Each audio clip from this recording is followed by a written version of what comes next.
ಸುಂಟ್ರು ಗಾಳಿ ಯಾವ ಕಡೆಯಿಂದ ಬೀಸ್ತಾ ಇದೆ ಅಂತ ಯಾರಿಗೂ ಗೊತ್ತಾಗಬಾರ್ದು. ಇದೇ ರೀತಿ ಹೊಸ ಹೊಸ ಸಮಸ್ಯೆಗಳು, ಹಾರ್ಟ್ ಬ್ರೇಕ್ಗಳು ಆಗ್ತಾನೇ ನೆವರ್ ಎಂಡಿಂಗ್ ಸಿನಿಮಾ ಥರ ಅಲ್ವಾ? ಅದರಲ್ಲೂ ನಾಳೆ ಸೀನ್ ಸಖತ್ತಾಗಿರುತ್ತೆ. ಯಾಕೆಂದರೆ ನಿಧಿ ಕನಸು ನನಸಾಗ್ತಾ ಇದೆಯಲ್ಲ, ಅಂಥ ದೊಡ್ಡ ಸಂತೋಷ ಸಂಕಟವಾಗಿ ಬದಲಾಯಿಸೋದಕ್ಕೆ ನನಗೆ ಒಂದು ಕ್ಷಣ ಸಾಕು. ಹೌದು, ನಿನ್ನ ಕೈಗೆ ಸಿಕ್ಕಿದ್ಮೇಲೆ ಯಾರಿಗೂ ಯಾವುದು ಸುಲಭ ಆಗೋ ಚಾನ್ಸೇ ಇಲ್ಲ.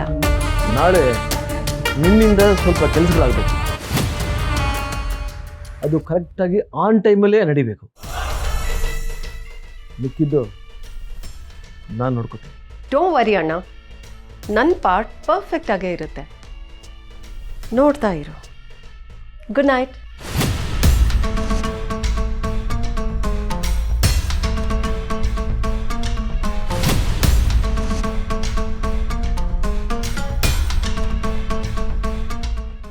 ಅಣ್ಣ, ನಿನ್ನ ದ್ವೇಷನ ಮುಂದುವರಿಸು. ಆಟ ನಿಲ್ಲಿಸಲೇಬೇಡ. ನಾನು ಎಲ್ಲದಕ್ಕೂ ತಾಳ್ಮೆಯಿಂದಾನೇ ಕಾಯ್ತೀನಿ. ಯಾಕಂದರೆ ನನ್ನ ನಿಜವಾದ ಗುರಿ ಬೇರೆನೇ ಇದೆ. ಅಲ್ಲಿ ತನಕ ನಿನ್ನ ಕುಟುಂಬನ ನೀನೇ ನಾಶ ಮಾಡು. ನಿನ್ನ ಲೈಫ್ನ ನೀನೇ ಹಾಳು ಮಾಡ್ಕೊ, ಸ್ವತಃ ನಿನ್ನ ಕೈಯಿಂದಾನೇ. ಆ ದಿನ ಬರೋ ತನಕ ನೀನು ಹೇಳಿದ್ದನ್ನೆಲ್ಲ ಮಾಡ್ತೀನಿ.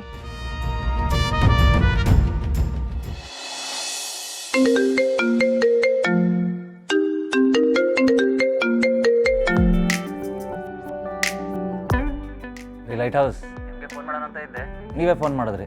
Same here. ಇವತ್ತೇನೇ ಬೇಜಾರಾಗಿದ್ರು ಮರ್ತು ಬಿಡೋಣ, ಖುಷಿ ಕ್ಷಣ ಎಷ್ಟು ಸಿಕ್ತೋ ಅಷ್ಟನ್ನ ಜೋಪಾನವಾಗಿ ಇಟ್ಕೊಳ್ಳೋಣ ಅಂತ ಹೇಳೋದಕ್ಕೆ ಕಾಲ್ ಮಾಡಿದೆ ಡಾಕ್ಟರ್ ಕರ್ಣ ಅವರೇ. ನೀವು ಇದ್ದೀರಲ್ಲ, ಸ್ಟ್ರೆಸ್ ಬಸ್ಬೇಕಂದ್ರಿ. ನಾನು ಆದಷ್ಟು ಟ್ರೈ ಮಾಡ್ತೀನಿ. ಸರಿ ಹೋಗೋಷ್ಟರಲ್ಲಿ ಬೇರೆ ಏನೋ ಆಗೋಗಿರುತ್ತೆ. ಅದೇನಾದರೂ ಆಗಲಿ ಸರ್, ನಾಳೆ ಏನಂತ ನಿಮ್ಗೆ ನೆನಪಿದೆ ತಾನೆ? ನಿಮ್ಮ ಲೈಫಿನ ಬಿಗ್ಗೆಸ್ಟ್ ಡ್ರೀಮ್ ಫುಲ್ಫಿಲ್ ಆಗ್ತಿದೆ. How can I forget? ನಾಳೆ ನೀವೇ ಇನಾಗ್ರೇಟ್ ಮಾಡಬೇಕು, ಬೇಗ ಬರಬೇಕು. ಎಷ್ಟೋ ಸೀನಿಯರ್ ಡಾಕ್ಟರ್ ಇದ್ದಾರೆ, ನೀವು ಹೇಳಿ, ಬೇಕಿದ್ರೆ ಅವ್ರನ್ನ ನಾನೇ ಇನ್ವೈಟ್ ಮಾಡ್ತೀನಿ. ನನಗೆ ನೀವೇ ಎಲ್ಲ. ಅವರೆಲ್ಲರೂ ಜಗತ್ತಿಗೆ ದೊಡ್ಡವರೇ ಇರ್ಬೋದು, ಆದರೆ ನನ್ನ ಪಾಲಿಗೆ ನೀವೇ ಜಗತ್ತು. ನಾಳೆ ನೀವು ಇನಾಗ್ರೇಷನ್ಗೆ ಬರ್ತಿದ್ರೆ ಇದೇ ಫೈನ್.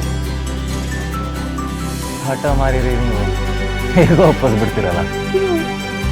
ನನ್ನ ಬದುಕಿನಲ್ಲಿ ಭರವಸೆ ಕಳ್ಕೊಳ್ತಿರುವಾಗ ಧೈರ್ಯ ತುಂಬಿದೋರು ನೀವು. ನನ್ನ ಬಗ್ಗೆ ನಾನೇ ಅನುಮಾನ ಪಡ್ತಿರುವಾಗ ನನ್ನನ್ನು ನಂಬಿದೋರು. ನನ್ನ ಕನಸು ಈಡೇರೋದಕ್ಕೆ ಶಕ್ತಿ ತುಂಬಿದವರು ನೀವು. ಟೋಟಲಿ ನನ್ನ ಸ್ಫೂರ್ತಿನೇ ನೀವು ಅಂದಮೇಲೆ ನಾಳೆ ನನ್ನ ಕ್ಲಿನಿಕ್ ಓಪನ್ ಆಗ್ತಿರುವಾಗ ನನ್ನ ಪಕ್ಕದಲ್ಲಿ ನಿಲ್ಬೇಕಾಗಿರೋದು ಯಾರು? ನೀವೇ ಅಲ್ವಾ? ಅಲ್ರಿ, ಇದೆಲ್ಲ ಅಚೀವ್ ಮಾಡಿದ್ದು ನೀವು ನಿಮ್ಮ ಸ್ವಂತ ಶಕ್ತಿಯಿಂದ, ನಾನೇನು ಮಾಡಿಲ್ಲ. ಹಾಗೆ ಅಂದ್ಕೊಳ್ಳೋದು ನಿಮ್ಮ ದೊಡ್ಡತನ ಸರ್. ಇವಾಗೇನು, ನಾಳೆ ನೀವು ಇನಾಗ್ರೇಟ್ ಮಾಡ್ತಿರೋ ಇಲ್ವೋ? ಮಾಡಲ್ಲ ಅಂದರೆ ಮೋಸ್ಟ್ಲಿ ಇನ್ನು ಮುಂದಕ್ಕೆ ನಾನು ನಿಮ್ಮ ಜೊತೆ ಮಾತಾಡೋದು ಡೌಟ್ ಅನ್ಸುತ್ತೆ. Doctor is turning out to be emotional blackmail. ಏನಾದರೂ ಅಂದ್ಕೊಳ್ಳಿ ಡಾಕ್ಟರ್ ಕರ್ಣ ಅವರೇ, ನನಗೂ ಅದಕ್ಕೂ ಸಂಬಂಧ ಇಲ್ಲ. ನಾಳೆ ನೀವು ಬಂದು ರಿಬ್ಬನ್ ಕಟ್ ಮಾಡಬೇಕಷ್ಟೇ. ಐ ಅಗ್ರಿ ಡಾಕ್ಟರ್ ನಿಧಿ, ಬರ್ತೀನಿ. ಕರುನಾಡ ಕಣ್ಮಣಿಯು ಈ ಕರ್ನಾಟಕ.